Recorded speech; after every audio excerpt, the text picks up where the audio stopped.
Bom dia, senhores, ou boa tarde, dependendo do horário em que estejam assistindo a esta videoaula. Então, dando prosseguimento,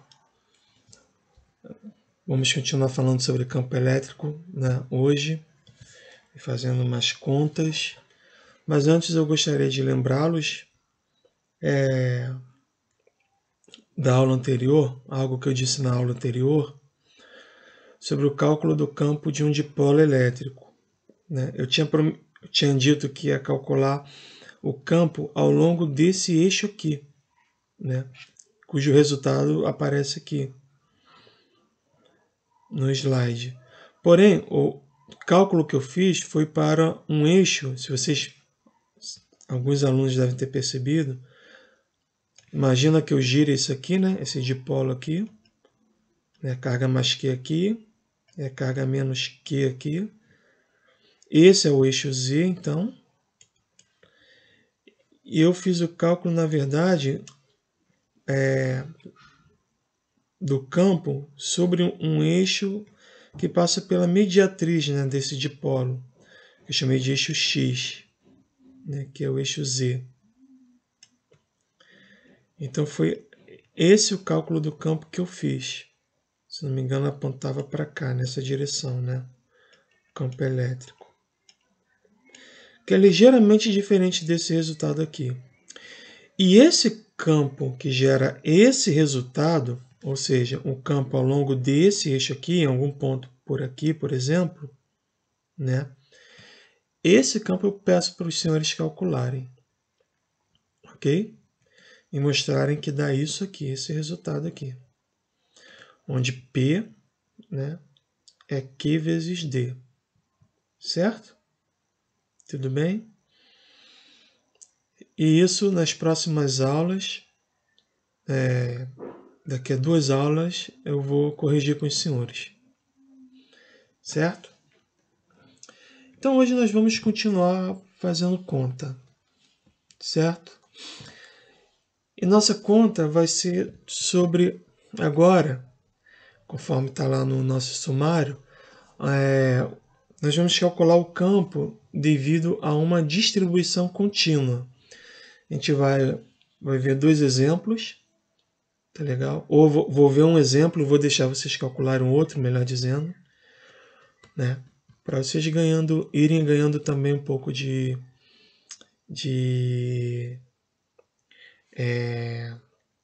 qual é a palavra? Meu professor na faculdade ele dizia, ganhando um pouco de traquejo matemático. Traquejo é a palavra. Ok? Isso vem com treino. Bom, vamos lá. O campo devido a uma distribuição contínua.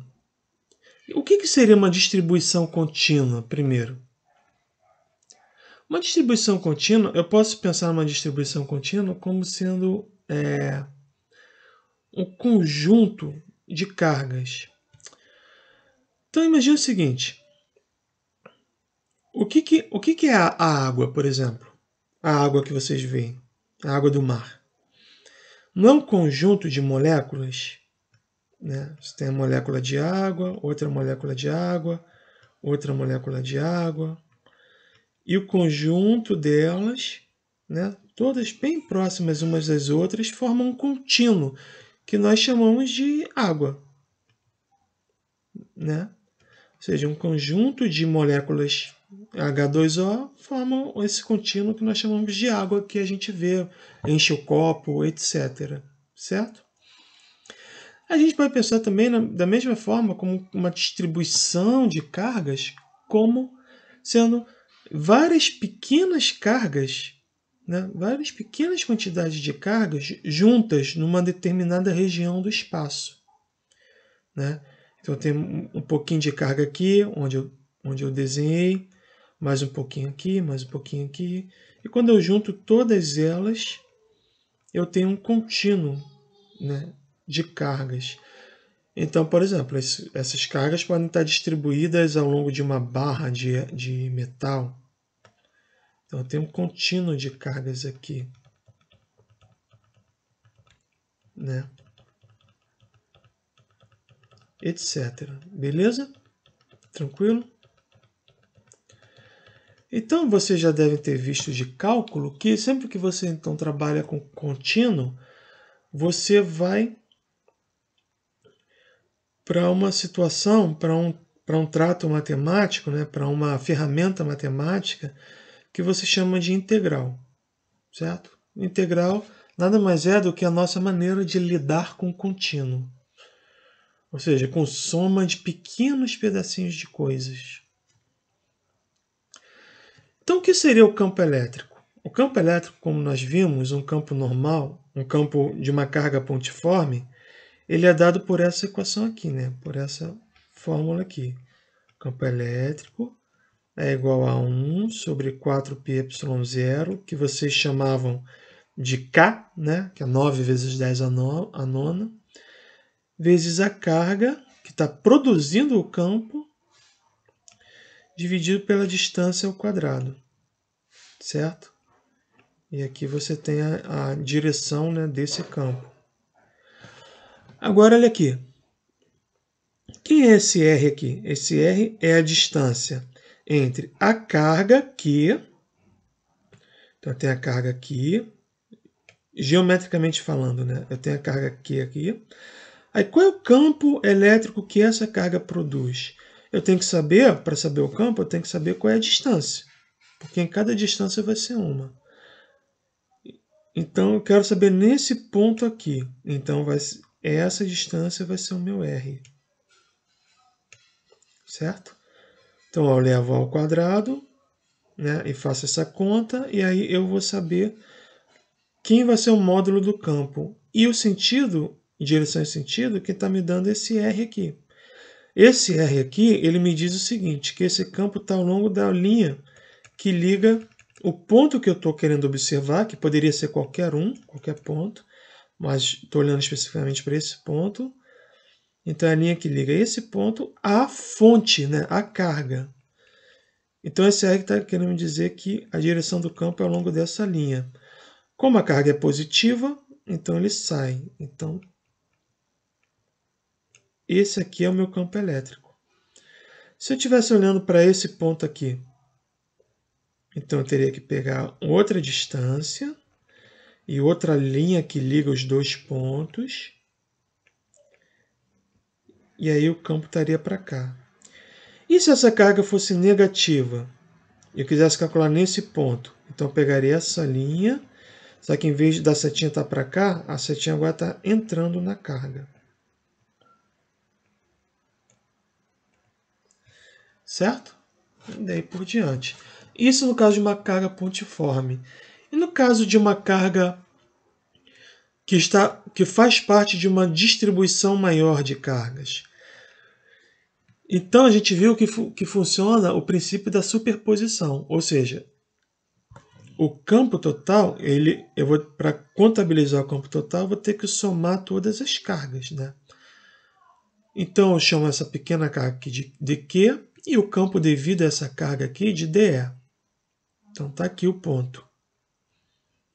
Então esse DE é uma pequena contribuição dessa carga que eu peguei. E onde está então a distância? A distância é essa distância aqui, ó. Certo? É essa distância.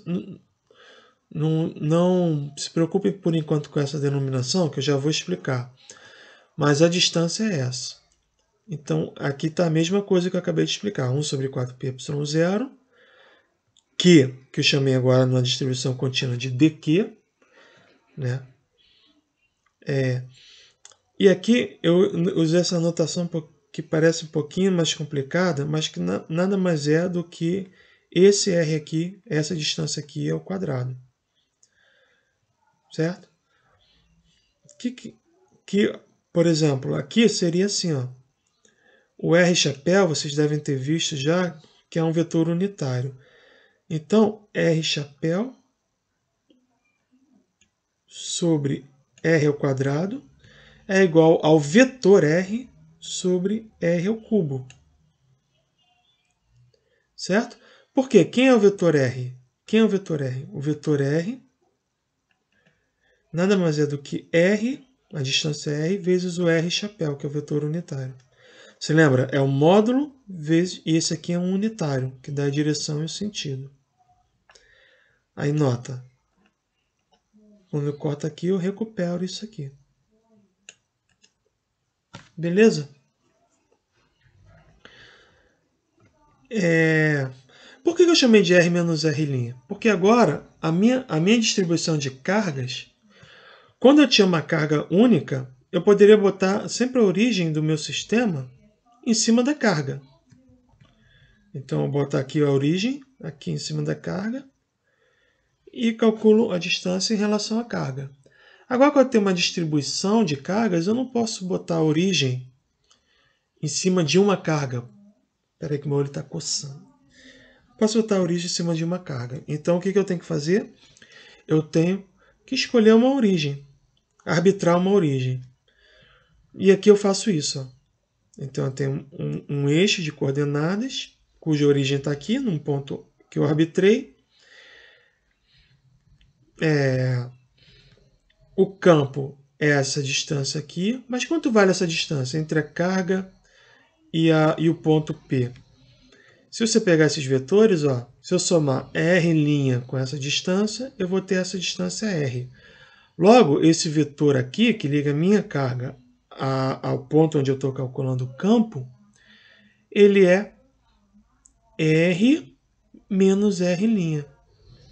Quem é R'? R' é a origem até a carga, R é a origem até o ponto que eu quero calcular, e R menos R' é o vetor que liga a minha carga ao ponto, que é exatamente quem que eu vou usar aqui, certo? E para obter o campo total, eu simplesmente vou somar cada um deles através de uma integral. Então está aqui, ó. Ok? Então, antes da gente dar um exemplo para vocês, de repente, compreenderem melhor,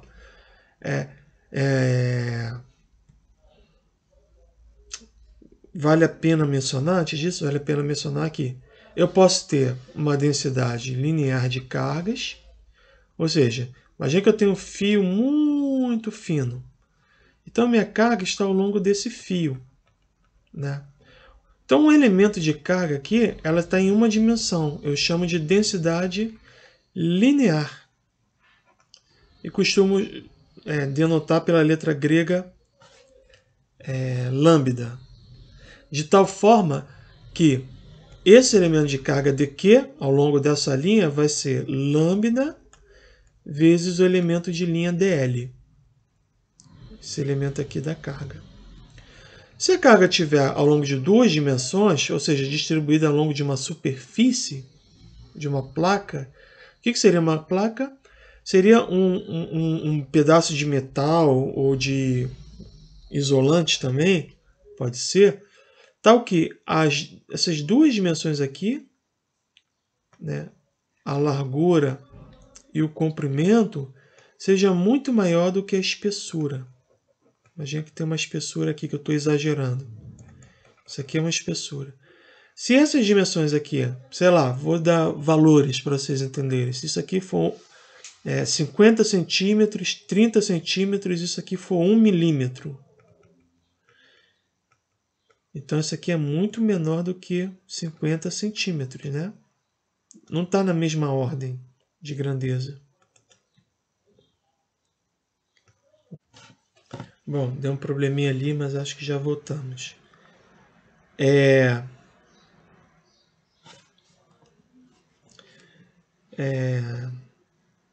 Então, se isso aqui for da ordem de 5, como eu estava dizendo, 50 centímetros, 30 centímetros, e essa espessura aqui, que eu estou exagerando, for da ordem de 1 milímetro, por exemplo, é muito menor do que 50 centímetros.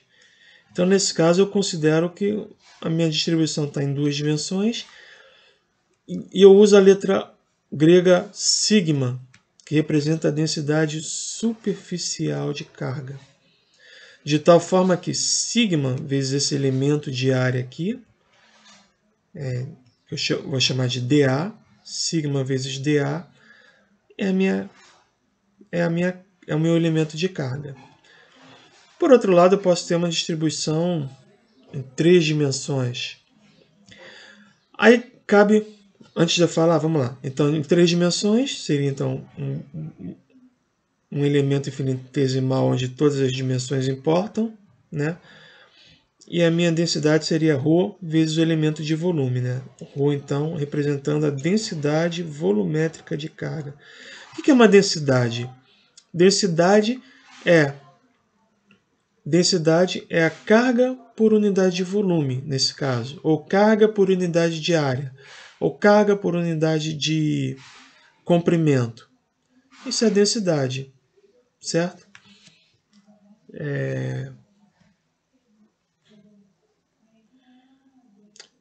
Então, por exemplo, aqui a densidade volumétrica seria Coulomb por metro cúbico.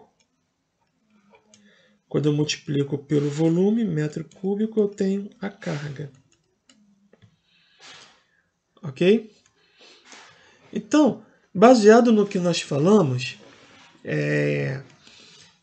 quando a gente discutiu em aulas anteriores, se vocês se lembram, a gente discutiu algumas diferenças entre o condutor e o isolante. Aqui fica clara essa diferença. Num condutor, a gente viu que a carga elétrica ela está distribuída ao longo da superfície, certo? Então aqui seria o nosso, isolante não, condutor. Geralmente é assim, o condutor. Nós argumentamos que a carga ela se aloja sobre a superfície. E no isolante não, como as cargas não têm mobilidade, onde você colocar elas vão ficar. Então, elas, inclusive dentro, né, em todo o interior do isolante.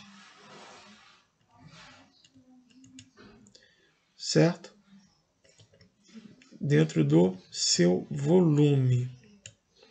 Então, geralmente, distribuições de cargas de isolantes, você usa densidade volumétrica, e de condutores, densidades superficiais.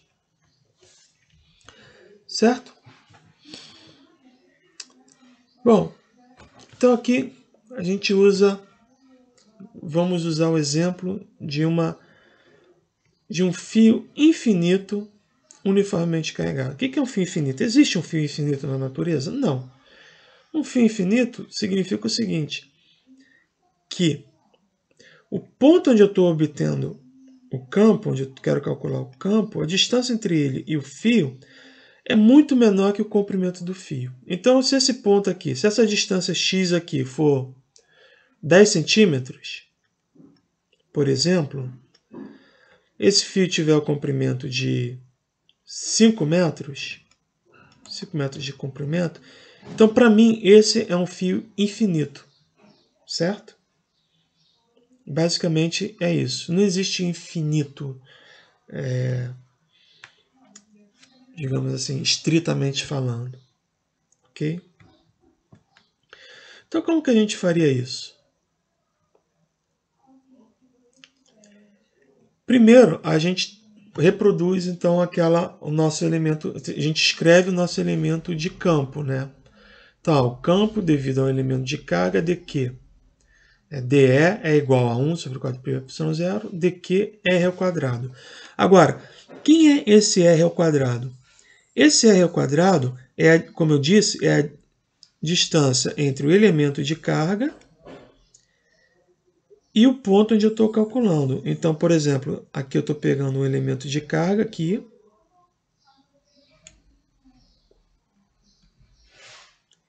Dq, certo? Deixa eu só apagar aqui para limpar a imagem.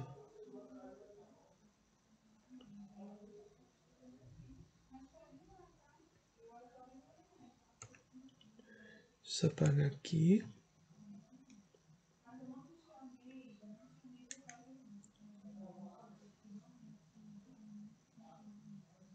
Opções de ponteiro, caneta. Tá bom? Então, dq, quem é essa distância r ao quadrado aqui? É essa distância entre dq e o ponto onde eu estou calculando. Notem que ela é radial. Mas, notem que essa distância ela é radial. Você lembra que eu falei ao longo da linha? Só que, por exemplo, você tem essa carga. Se você for um pouquinho para baixo, aí você já tem uma carga que já vai estar a uma outra direção aqui. Um pouquinho mais aqui. Se eu for mais abaixo aqui, por exemplo, deixa eu desenhar outra aqui. Eu vou pegar essa linha. Pronto, ó. E aí eu vou somando, certo? Vou pegando esse elemento, esse elemento, esse elemento, esse elemento e somando. Como é uma distribuição contínua, o jeito de eu somar isso é através de uma integral. Correto? Bom, espero que essa ideia esteja bem esclarecida na mente dos senhores. E agora vamos ver o que seria esse R aqui. R é a distância. Se eu souber quem é R, eu resolvo. O problema é que nem sempre eu sei quem é R diretamente. Mas, por exemplo, note que existem algumas condições aqui bem interessantes. Por exemplo, esse X aqui, né, imagina que eu tenha colocado a origem, né, do meu eixo aqui, no meio, no centro, né, no centro do fio. Então, se ele tem 5 metros, por exemplo, aqui está 2,5 metros acima da parte final. Né? Então, isso aqui eu chamei de zero. Por que eu faço isso? Para aproveitar a simetria. Porque vocês já devem ter notado que as contribuições daqui para cima vão ser iguais às contribuições daqui para baixo. Certo? Aquela mesma ideia do dipolo, com a seguinte diferença. Tudo que eu somar aqui vai dar uma contribuição assim. Exagerando, tá? Só para vocês terem uma ideia qualitativa. Tudo que eu somar daqui para cima, né, ao final da soma, eu vou ter uma contribuição assim. Igual, porque é a mesma quantidade de cargas para cá, mesma quantidade de cargas para cá. E aí, o que acontece? Dado esse campo elétrico aqui total, essas componentes vão se cancelar de novo. E essas componentes aqui, elas vão se somar. Essas componentes aqui, ó, ao longo do eixo X. Tá certo? Eles vão se somar. Correto? Então tem uma simetria. Eu já sei, ó, que o campo vai apontar. Eu vou apagar aqui agora esse desenho que eu fiz. Vocês vão ver que o campo, a setinha vermelha que eu já tinha desenhado, vai apontar lá, como eu mostrei, vai apontar para frente. Ok?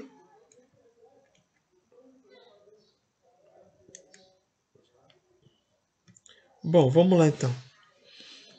Agora, essa distância aqui ela é sempre fixa. Não importa o quanto eu percorra aqui ao longo da carga, não importa o quanto eu percorra nessa direção vertical, essa distância aqui do centro até o ponto, ela sempre vai ser x. Então, x é constante, é fixo. Agora, pelo teorema de Pitágoras, eu sei que r ao quadrado é igual a x ao quadrado, que é esse cateto aqui, mais esse cateto aqui. Quem vai ser esse cateto? Vai ser o meu z. Quem está variando aqui, mestre? Ora, quem eu estou varrendo aqui para fazer a soma ao longo das cargas? É o z, não é? Vocês concordam? É o z. Agora, nota que ao variar z, se r é igual a x ao quadrado mais z ao quadrado, ao variar z, eu estou variando r. Ok? O que isso significa fisicamente? Significa que nem todas as cargas elas vão contribuir de uma forma igual.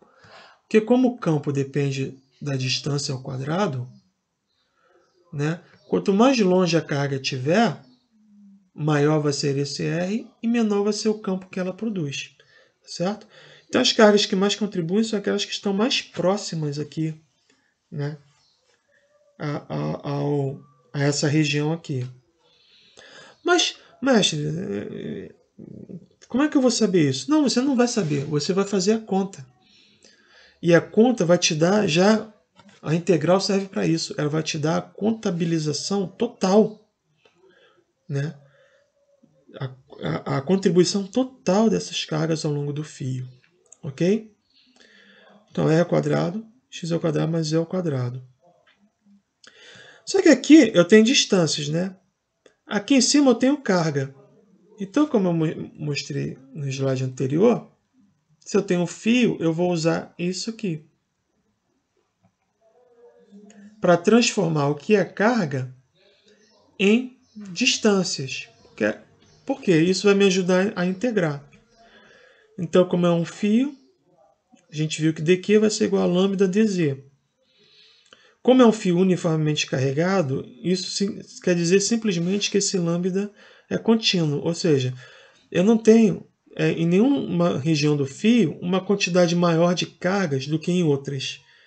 Então, isso significa que esse fio qualquer porçãozinha que eu pegar do fio vai ter a mesma quantidade de cargas. Ok? Agora, como eu falei, as contribuições aqui, você lembra que eu falei? Essas contribuições aqui na vertical, ou seja, a componente delas na vertical se cancelam devido à simetria. De tal forma que eu só tenho, como eu falei anteriormente, as contribuições ao longo do eixo x. Mas quem é a contribuição ao longo do eixo x desse vetor aqui? Qual é a contribuição ao longo do eixo x? Aqui está o eixo x. Nada mais é do que a projeção ortogonal, a projeção de DE ao longo do eixo x, que é o meu famoso DE cosseno de θ. Ok? Aí aqui, olhem o que eu faço aqui. DE cosseno de θ, tudo bem. Integrando de menos infinito até mais infinito. Certo? Até mais infinito. Agora, pela simetria, a gente viu que para cada contribuição acima, eu vou ter uma contribuição abaixo. Então, em vez de eu integrar de menos infinito a mais infinito, eu simplesmente posso multiplicar por 2 e calcular só a contribuição da parte superior do fio, ou seja, de 0 até mais infinito. 0 até mais infinito. Certo? Então, pronto. Quem vai ser o meu campo? Vai ser a componente horizontal, que é o EX, ou DX. DX, se eu integrar, vou ter o campo total, que aqui significa que eu estou somando. Blá, blá, blá, blá, blá, blá. Então, vamos lá. Quem é o DE? O DE está aqui, ó. DE está aqui. Lambda dz sobre z ao quadrado mais x ao quadrado sobre 4πy0. Quando eu multipliquei por 2, corto o 2 com o 4 aqui, fica 2 embaixo. Como o lambda é constante, sai da integral. Integral de dz, então lambda saiu, fica integral de dz sobre z ao quadrado mais x ao quadrado. Certo? De 0 a infinito, pelos motivos que eu já expus, vezes o cosseno de θ. Bom, agora, como que eu organizo essas coisas? Eu tenho distâncias aqui e ângulo aqui, né? Bom, primeiro, então, a gente usa a seguinte estratégia. Tangente de θ. Quem é a tangente de θ aqui? Tangente de θ é o cateto oposto sobre o cateto adjacente. O cateto oposto é o z, está ali na vertical, e o cateto adjacente é o x. Então, aqui. Certo? De θ. Quem é o dz? Isso, o que a gente está fazendo chama-se de substituição trigonométrica, tá? Essa integral é tabelada, então não precisa se preocupar também como resolver essa integral. Eu estou fazendo a conta só para a gente ir ganhando um sentimento, mas Qualquer integral que porventura vier cobrar, eu vou colocar no formulário. Porque a ideia aqui não é gravar como se resolve integrais, tá legal? Bom, de todo jeito eu vou mostrar essa aqui para vocês também terem um sentimento. Então, tangente de θ é z sobre x, dz, né?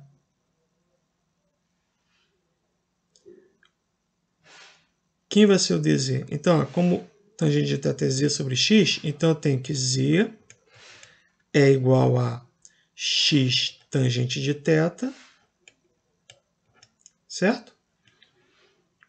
Passei o x para cá, multiplicando, porque eu quero substituir por algo trigonométrico aqui nesse dz. E quando eu faço o dz, tiro o diferencial, na verdade eu estou fazendo isso, a dz dθ, né?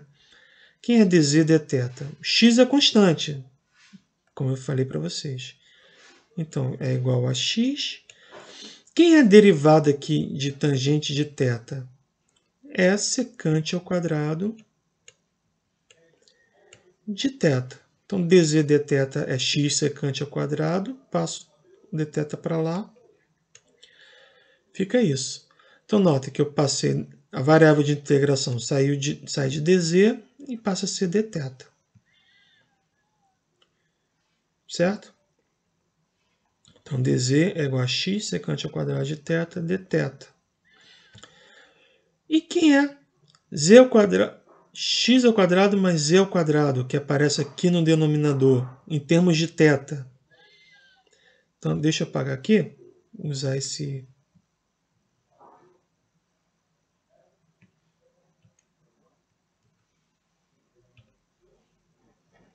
Deixa eu apagar aqui, usar esse espaço aqui para mostrar para vocês direitinho.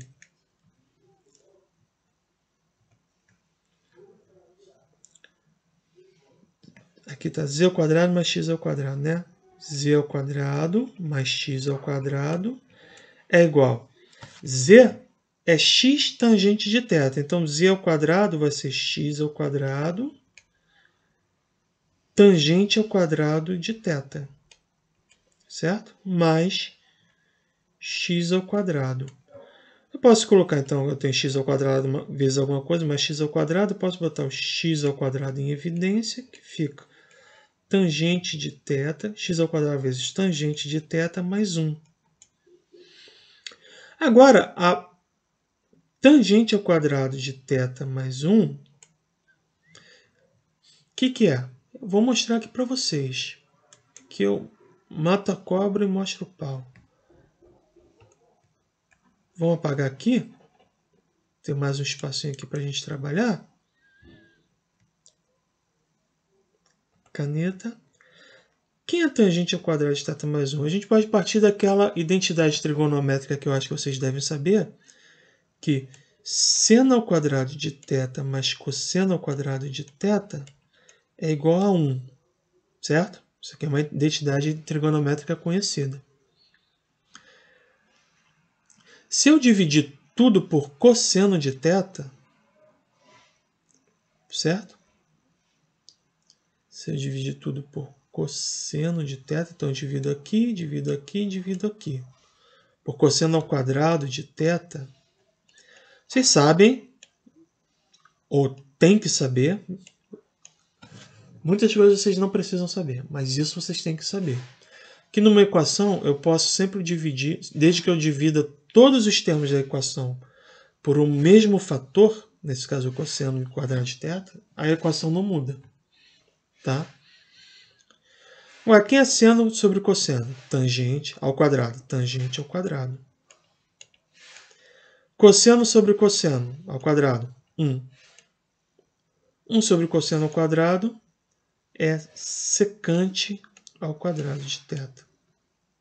Logo, a partir dessa identidade trigonométrica, né, de seno ao quadrado mais cosseno ao quadrado igual a 1, a gente chega a outra identidade, que tangente ao quadrado mais 1 é igual a secante ao quadrado.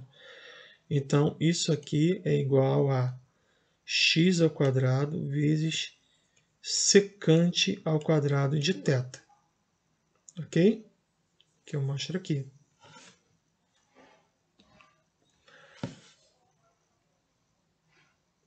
Aí ficou simples, né? Então, vamos substituir aqui. Aqui eu já botei direto, mas eu vou substituir aqui. Não olhe para cá por enquanto, olhe porque eu vou escrever aqui.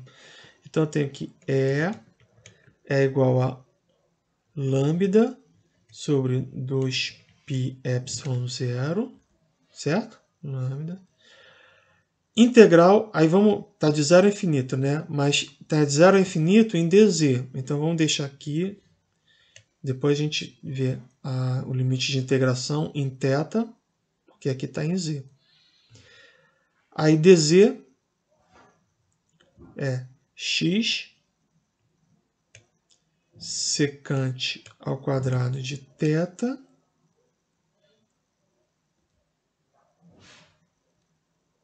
dθ sobre esse aqui, x ao quadrado mais z ao quadrado, a gente acabou de ver que z ao quadrado mais x ao quadrado é x ao quadrado secante ao quadrado.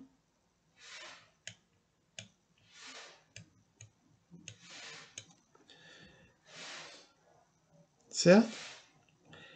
E o cosseno de θ. Cosseno de θ.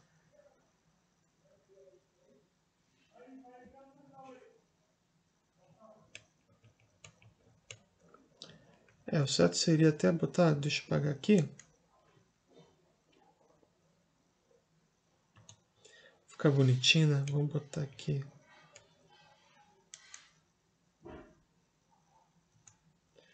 Cosseno aqui. E o dθ. Pronto. Essa integral. Os limites. Nota o seguinte, que tangente de θ, só relembrando, tangente de θ é z sobre x. Aí eu tenho dz, né? dz, então quando z vai de 0 a infinito, θ vai a quanto?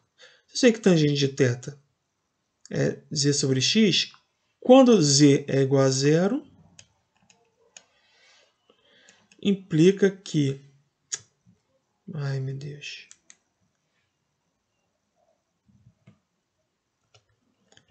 Vou botar mais para cá.